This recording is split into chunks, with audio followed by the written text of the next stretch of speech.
All right, everybody. Hello and happy Thursday. This is week 4 of my Women in Leadership series. So I'm bringing these ladies on because I know how fabulous all of you are here on Facebook and on YouTube. You're safe, you're supportive, you're encouraging. And so part of the challenge of my Leadership Lab ladies has been, hey, just so you know, before we're done here, I'm going to bring you on and I want you to tell my audience a little bit about what you're doing, how you're working on your leadership, and just really I want them to know you and to kind of give the leadership ladies an opportunity to tell a little bit of their story. And many of them have never done a live before on Facebook or YouTube. So this is kind of a challenge and it's intimidating, but they find out pretty quick that you guys are so kind with your comments. So as you pop on right now, let me know where you're from. Comment over here so I can read it and we can feel all warm and fuzzy together. Let us know where you are. And so Kimberly can see what you're saying and just lift her up in this, okay? So put a little heart on the screen, send it out, pass it around. That would be amazing. So my guest today is Miss Kimberly Conrad. Hello, my friend. Hello. Thank you for having me. Absolutely. Kimberly has not only been a part of the Leadership Lab and the Alumni Circle, but Kimberly is also one of my curators for the Turquoise Iris Journal. And she walked through my door June 28th of just last year, and we hit it off so quickly, so easily. And so you will be seeing more of her inside the Turquoise Iris Journal as well. And so, Kimberly, I would love if you would tell the ladies and gentlemen on here today, where are you? What do you do? And how do you describe yourself when you're asked that question about what you do?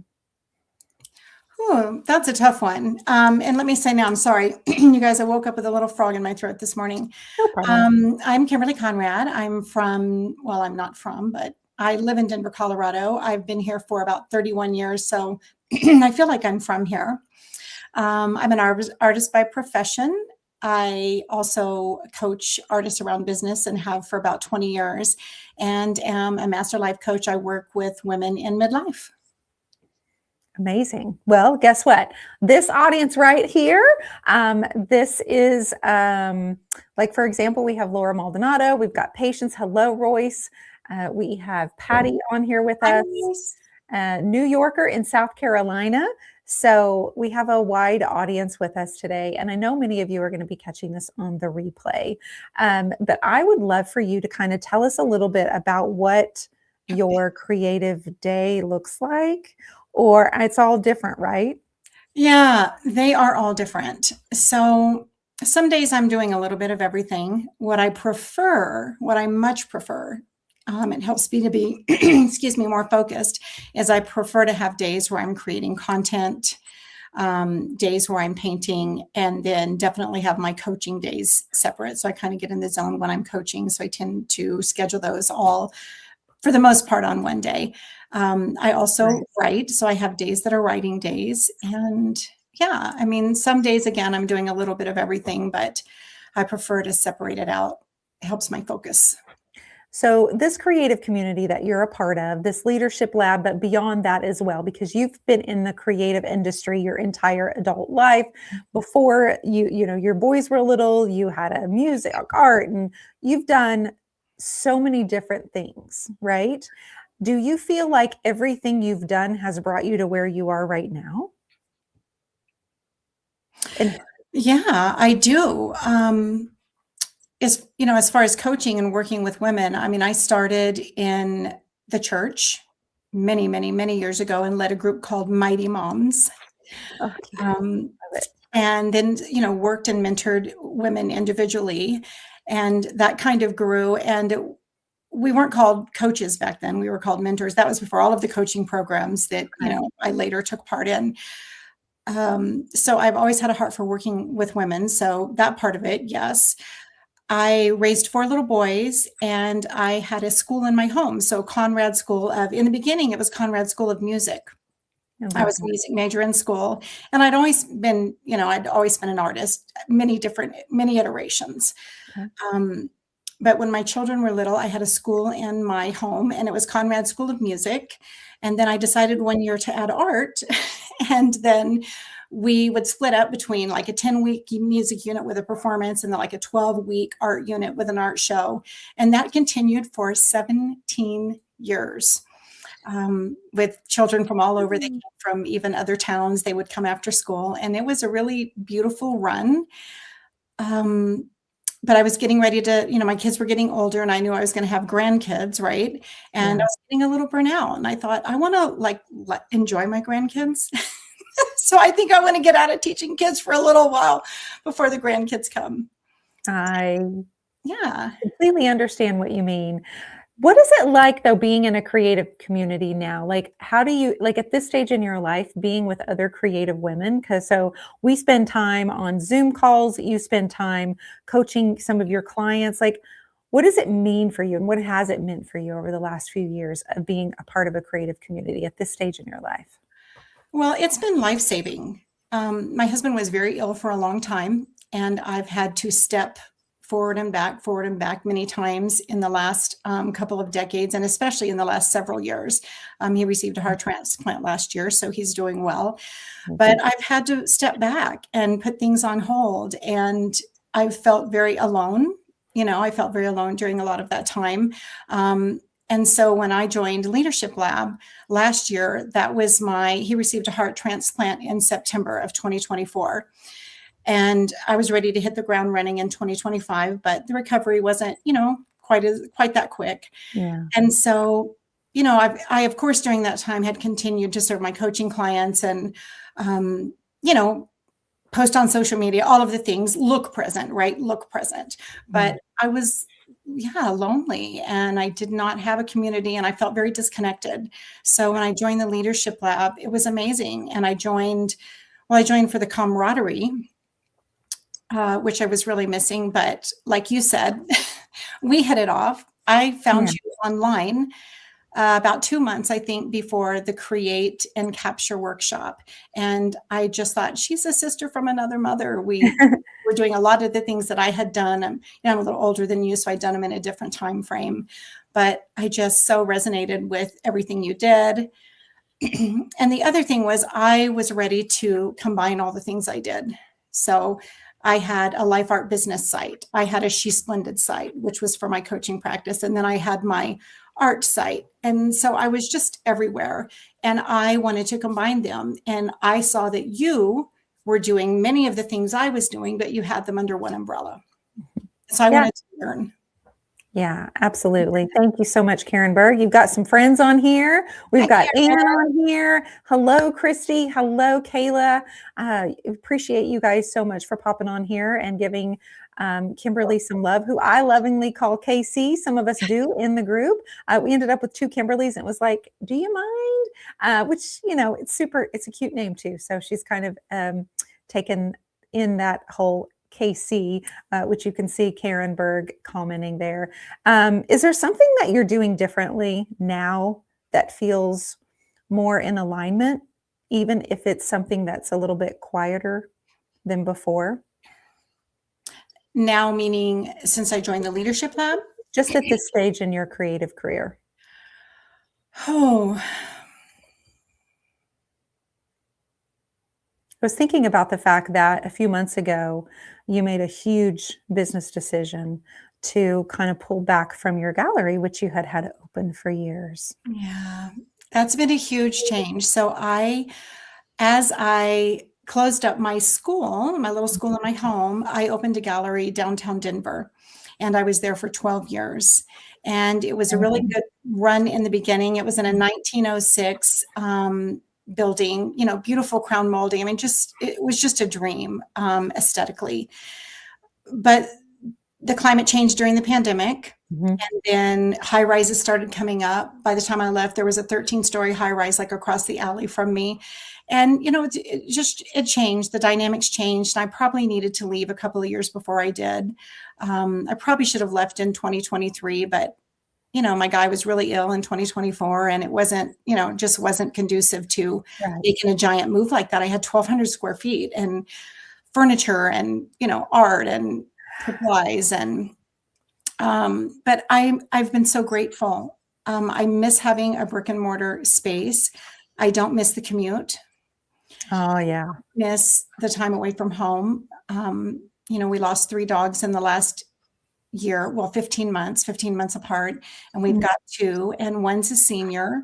And, those things change. It changes how you do life. I want to be home. So I'm glad I'm not commuting. I know that was a big jump for you, but it feels more in alignment now, right? At this stage. Um, Definitely.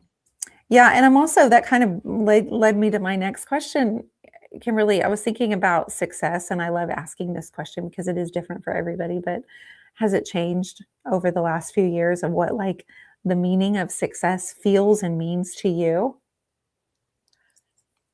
Yes. There are a lot of things I still want, of course, as far as my career goes, but I don't want it to feel like it has. I don't want it to feel so intense. Mhm. I have 5 grandchildren now. Yeah. Life is different. I Mhm. want it to feel more peaceful. Mhm. And I am more aware, even though there are things that I still want to do for me personally. I have a lot of dreams of my own. I'm geared more, excuse me, toward legacy now. And not just what I do want to do for me, but what I want to leave, what I want to leave in place. Yeah. Yeah, absolutely. Not just the art, but like the memories, right? Like Yeah. experiences such and such. Yeah. So 4 boys, 5 grandkids, daughters-in-law, and Yes. and all of that. So what's it like when everybody's at your home? Because I know you do love to host. It's really, really loud. It's really loud, and it's so funny because 3 of them have children. And my one son, Matt, that is not married and does not have children yet, you can just see his eyes crossing, and you can just see him at the table. I mean, there's like 12 or 13, 14 people at the table talking and kids running around. And he just, he's not used to it anymore. Of course, he grew up in it, but he doesn't have kids at home running and screaming. So you can just see when he starts to go, it's a lot. We I are know. a lot. And we absolutely love it. Oh, I have, of course, 2 boys. I can't imagine having 4. Like double the fun and the double. I don't know about your boys, but my boys pick on me. Like I am the thing they pick on, and they just it's their entertainment. And so Matt chides in, and I just have to have a tough skin. But my Yeah. brother got me all my brother got me all ready for that. But I can only imagine what it's like there in your house for the holidays. But how wonderful and beautifully blessed you are. And I am so blessed. And let me say, I'm so blessed with my daughter-in-laws. Oh. They are amazing. They are just, I have friends that don't get along so well with their daughter-in-laws, and I can't, daughters-in-law, how do you ever say that? I can't even imagine that because mine are precious. They're my daughters. They're precious, and they are my daughters. Now, Yeah. I'm learning to say daughter in love because my daughter in love turned 24 today. I I'm like that, daughter-in-law. Then you don't have to figure out if it's daughters-in-law, daughter-in-law. Just say daughter-in-law. yeah, and when I'm praying for them, I call them my bonus girls, So, what's the one thing you love about the woman that you've become? And I ask you this because you talk a lot about self-love. It's very important to you with yourself and with the women that you work with. So what's one thing that you love about the woman that you've become? Not what you do, but who you are. Oh, I am resilient.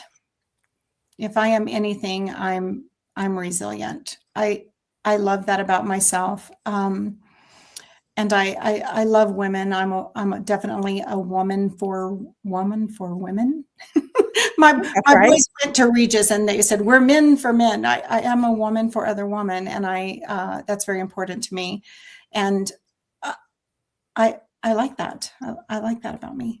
hmm when women spend time with you, or just people spend time with you and they leave you, what feeling do you want them to take away after they've spent time or a conversation? Just how do you want them to feel, Kimberly? Well, of course, the obvious things are seen and heard, but I want them to feel inspired. And I do feel like I have a bit of that gift. A lot of my clients and friends will say, gosh, I have dinner with you and I leave feeling like I can do anything. And I like that because I want them to feel like they can do anything. And I want people to feel, I'm very physical and I do hug, but I want people even on an emotional level to just feel like they've just been hugged. Mm-hmm. So if you could speak to the younger version of yourself, Mm. and I know there's many like stages of our younger selves, but if I could pick the teenage Kimberly, what would you want her to know? Oh, I know it's a tough one. Everybody's kind of going, ooh, everybody's like, ooh, ah. What do you yeah, want her to know? gosh, I think I would want her to know that she's going to get everything she didn't know she wanted. That's good. She's going to get everything she didn't know that she wanted. Because there's these things you think you want that really aren't right for you. And there's these things that are right for you and they think they're going to go a certain way and they come about in a completely, excuse me, a completely different way. Yeah, it's true. I would tell her it's going to be really beautiful, that they're going to be really hard times, as there are for everyone in life, but that it's going to turn out beautifully. And she just needs to hang on. Hang on, girl, Hang and buckle up. Yeah. What do you think she'd be the most surprised about with you, Kimberly? Oh gosh, the most surprised about. Yeah, your younger self. What do you think she'd be the most surprised about? That I'm a boy mom. I know that's not, you're probably looking for something deeper in No, that. I'm not looking for I anything. was I always love the that. girly girl. I was always the really feminine one, the dresses and the ruffles. And, I never had a large group of friends, but they all had girls and I had 4 boys. And I mean, I wouldn't change it. They are the most beautiful people in the world. They are my best friends. But I remember when I had Marshall, my last one, and somebody said, were you trying for a girl? And I would say, all 4 times. I got the same thing. People were like, you should try for a girl. I said, I did Yeah. twice. My boys are so precious. They're the most beautiful men, and they're my very, very, very best friends. I'd rather be with them than anyone. And I have 2 granddaughters now, and a 6th grandchild on the way, which maybe it'll be a girl. Oh Maybe my. she will be a girl. So as far as your grandchildren, you have how many boys and girls? I have 2 boys, so there is gosh, I think he's fixing to be 9, or is he 9? Oh my gosh, Ziggy, and then there's Oliver. And there's Rylan, and then there's Ophelia, and then there is Callum. And Ophelia and Callum have a sibling on the way, and that's from my youngest son, Marshall. How amazing. Such beautiful names too. They're so fun and creative. This story about Ophelia. So when we found out she was a girl and they said her name was going to be Ophelia, with all the men in my house, there's nicknames for everybody, right? I'm sorry, I don't know what I'm kicking. There's nicknames for everyone. And they said, oh, we're going to call her O, baby O. And I said, there will be no nicknames. Ophelia is the most beautiful name I have ever heard. There will be no nicknames. And I tell you, from the moment she and I started being together, she's been my Ophi. No nicknames turned to Opie. They call her Fia, but she's my Ophi. And so it's funny that I said no nicknames, but her personality was that she's Ophi. Oh, well, I love that. And we have Elijah, right? And so people immediately assumed his nickname was going to be Eli, and that actually never occurred to any of us in our family. He immediately became Lige. Oh, I love that. Lige. And because he has a 3-month-old cousin, or 3-month older cousin. And so he became baby Lige. And so it was all baby Lige, baby Lige. And so anyway, you just never know what nicknames are going to sit. And I'm a nickname girl. Like everybody in our family has a nickname too. So you just never know. But and their personality just dictates what comes up, right? It absolutely does. It absolutely does. So I want to know how the Leadership Lab has influenced who and what you've started giving your energy to. Who and what I've started giving my energy to. Or how it's changed.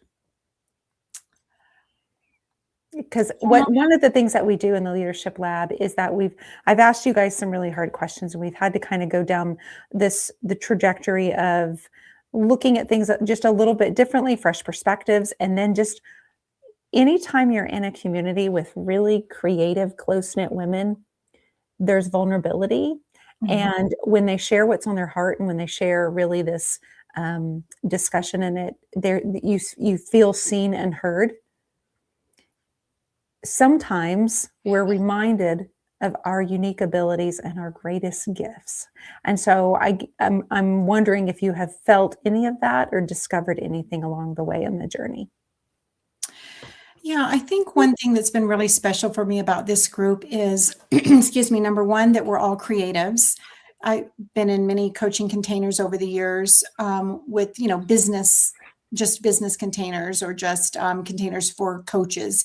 But the fact that we're all leaders and that we're all creatives, so we Mhm. have that in common, has been wonderful. And also the age. I love that. I think our group is like 40 to 70. And I love being with women. I'm It's wonderful. 60 plus, so I love being with women that are in that age group because we view things differently. Many of us have been through caring for parents. Mhm, Many of us have lost parents. We've been in the caregiving mhm, stages for spouses mhm. as well as parents, and it really changes your perspective and it changes what you view as most important. And yeah, like you said, what you want to give your attention to. As I said, I think I'm much more geared toward legacy. I mean, I have all my own personal dreams, but and I'm with women who are also thinking about that and focused on that. And so it feels natural as opposed to when you're with a group of, 20 or 30-year-olds that are like, what? What? Well, let's talk about that creative energy and talk. I want you to tell everybody, where are you focusing on? You mentioned writing. Mhm, We've talked about a new body of work. We've talked mhm. about past body of work. So when you started creating as a full-time artist there in Denver, what were you leaning into versus what you're working on now? Well, I started out as a palette knife oil painter Okay. and never got really great at that because I fell into fluid art and then accidentally fell into seascapes, which were my bread and butter. My living for 20 years has been seascapes. And then, my aspens are also fluid. And I love that. I love all of the work that I do. I love painting really large. Recently, I've been really enjoying the palette knife again and painting with a brush. And my very large paintings, I'm having some, issues with my spine and my shoulder. And Mhm. we talked about in Leadership Lab yesterday, I may have to really change the type of work I do because with the fluid paintings, I'm holding them, over my head for paint to run off. And 60 by 72s are very, very heavy. And I may have to switch to Sure. doing things that, you can't do fluid work on unstretched canvas. So I may really have to go back to more traditional painting that I can do on an unstretched canvas if I want to paint large. So a few weeks ago, we popped on one of our one-on-one coaching calls, and you said during the holidays, during the break, you all of a sudden just had this enormous creative flow. Now, I don't want you to tell anybody about the details of what it is, but how did that feel? Just to all of a sudden just have like this concept, and then the flow, and then all of your words are just spilling out, and you're writing Mhm. something new and fresh and Yeah, something empowering, right? yeah, yeah. Well, okay. So, yeah, So so I it's said, writing. how did that feel? How did It that feel it for you? felt great. It feels so good when you're in the groove. It feels so good when you're in the groove. And I think when you're aligned, when you're trying to force something, it's a real struggle. And when you're aligned and something comes through, when you're trying to force yourself to do a particular thing and you're struggling, it Yeah. may not be exactly what you're supposed to be working on. And I think when you're working on something that you're fully in alignment with, it just flows and that feels really good and it goes really fast. I love that when that happens. Yeah, I I do love too. when it's just like no thought, almost primal. It's just Mhm. this just you're just overcome with creativity and it's just flowing. And then there's times where you want that and you think it's going to happen every time, and that so does not happen. Which brings me to like motivation. When you are in this stage of, like you mentioned, lots of different things, and you're not feeling motivated, or there's too many obstacles, how do you get past that? Do you have any recommendation or advice for the people listening? Like, how do they push through, or do they push through? Do they just stop and pause and wait? What do you do? I've done all of the things. So I've had times where I'm not motivated, I'm not feeling inspired, and I force myself into the studio, and in the doing, I become inspired. And I've had times where that even doesn't work, and I just have to get quiet and move to something different. I'll tell you what I've been enjoying a lot lately again is art journaling. And my mom is here with me, and she can't come down into the studio. She's not able to do the stairs. And so we sit in the breakfast nook at night, and we're doing a lot of art journaling, and that just feeds my creativity. But I'm not journaling things I want to paint to sell. It's just joy. It's just putting the paint down, and without is this going to sell, or who would buy this, that type of thing, not the working kind of painting. And I'm really loving that, and that inspires me.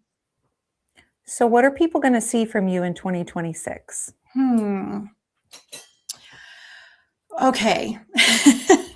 So we'll see about, you didn't ask me my word. I didn't. You want to go ahead and tell us your word, and then tell us the next. Well, yeah, maybe it fits in with this. So that I changed my word for the year. And then I actually had quarterly words, which, Portia talked about, and I thought that was perfect. Yeah. And I've had to change my words because life is looking a little different again. I'm back in the caregiving mode and will be through June. And so it's 2 words, and it's for the first 2 quarters of the year, and it's soft surrender. And surrender means not surrendering the goals, not the surrender like you're throwing up your hands and you're throwing in the towel and forget it all. Surrendering not the dreams and the goals, but the timelines that I had assigned to the goals, because it's going to look different now. And I say soft surrender because it's not, I'm done throwing in the towel, but it's just trying to have peace and do behind the scenes what I can do in the meantime, so that I'm ready to step fully forward and hit the ground running, near the end of June. So what you're going to see from me the second half of the year is 2 books. So one's been almost. Hi. There will be 2 books before 2026, and a whole new body of work that's been in my heart and my brain for a decade. And as you know, when you have a collectorship, is that the right word? When you have viewers and collectors that are used to seeing a very specific kind of work from you, it can be very scary to go in a completely different direction. But it's like, gosh, if I can't paint what I want now, when am I ever going to do it? I'm not getting any younger. So there'll be very different work, more of the same, because that's my bread and butter, but more new work that's very different. I'm so excited. I can't wait. Meanwhile, the journaling will keep you busy. The journaling provides time with mom. Yes. And it's just going to, right? Anne just said exciting. 2 books. There it is. Well, one's been just about to the editor a few times, and I keep kind of pulling it back to revise a certain part. And the other, just came about, and it's just gone really fast.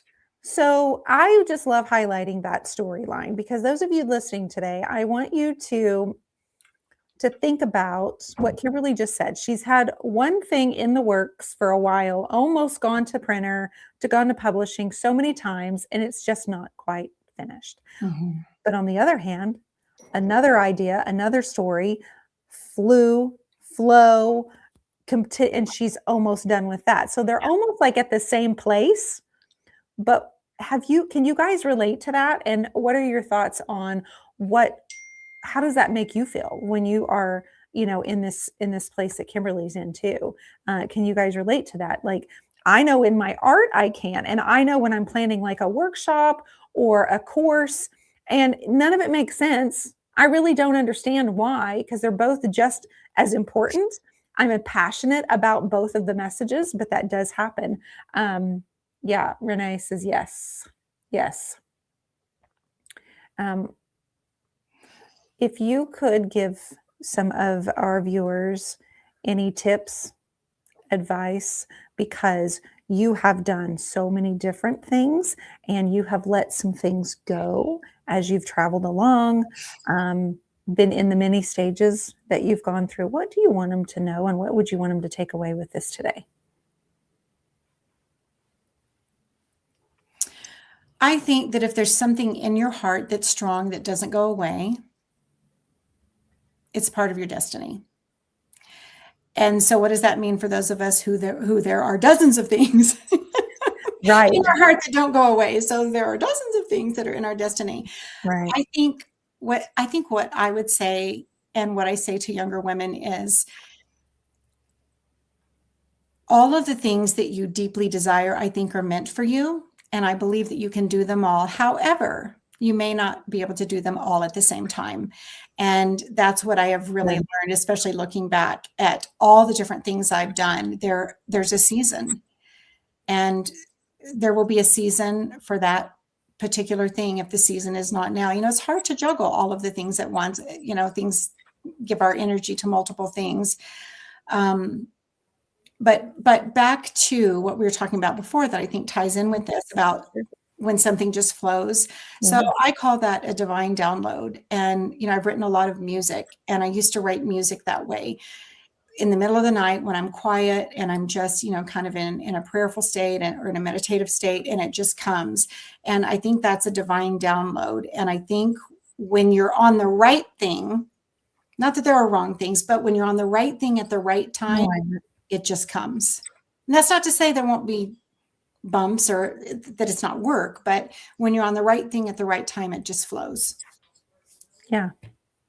It's funny because I started calling that a download years ago too. And I didn't really know what was happening.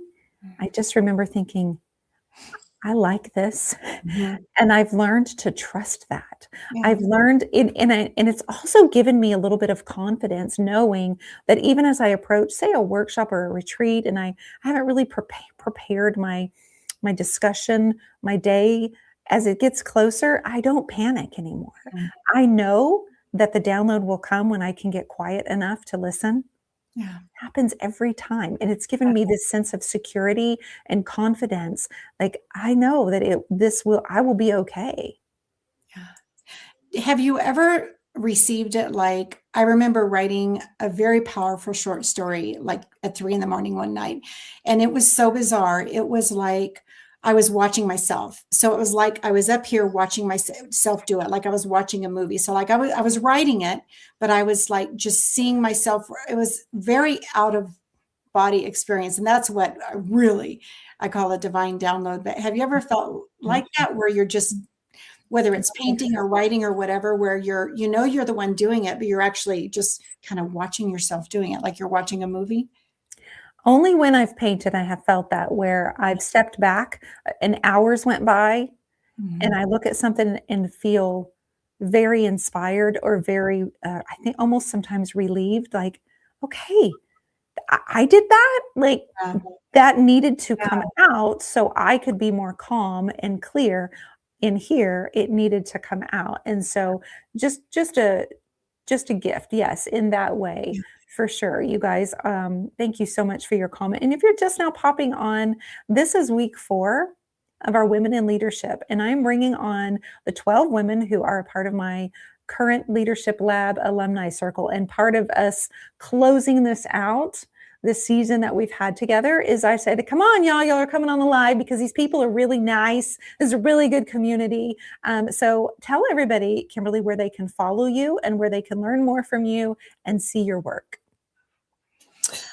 Okay, well, first, before I tell them that, I want to say that if you ever get a chance to work with Dion or participate in the Leadership Lab or anything similar, she is a beautiful, generous, gracious leader.